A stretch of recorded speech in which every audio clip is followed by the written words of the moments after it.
सरकारनं योग्य कारवाई करावी म्हणून चांगल्या उद्देशानं काँग्रेसनं सरकारला पाठिंबा दिलाय। प्रत्येक ठिकाणी राजकारण करण्याची आवश्यकता नाही असं म्हणत बाळासाहेब थोरात यांनी राऊतांना उद्देशून भाष्य केलंय।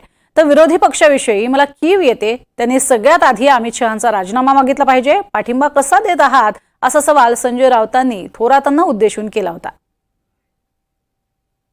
ठीक आहे, काँग्रेसनं जो निर्णय घेतलेला आहे, विचारांती घेतलेला आहे, ज्यावेळेस देशाचा विषय येतो, देशाच्या संरक्षणाचा विषय येतो, नागरिकांच्या संरक्षणाचा विषय येतो, त्यावेळेस सरकारनं योग्य कार्यवाही करावी। त्या चांगल्या योग्य कारवाईच्या पाठीशी आम्ही राहू हे सांगितलेलं आहे। प्रत्येक ठिकाणी राजकारण करण्याची आवश्यकता नाही असं कदाचित त्यांना वाटलं असेल।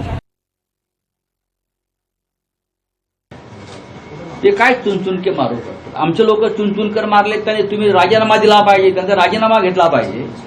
मी कालही म्हणालो, मला विरोधी पक्षाचा विषय कीव आहे। त्यांनी सगळ्यात आधी अमित शहांचा राजीनामा मागायला पाहिजे, त्यासाठी आवाज उठवायला पाहिजे आणि नंतर समर्थनाच्या गोष्टी केल्या पाहिजे। सरकार तुम्ही विरोधी पक्ष नाही, तुम्ही पण विरोधात आहात ना। मी मागतोय ना, आम्ही मागतोय ना, मी माझी भूमिका मांडतोय, आमच्या पक्षाची भूमिका मांडतोय, सर्व पक्ष बैठकीत सुद्धा मांडली। आम्ही गांडू नाही, हा देश महत्वाचा।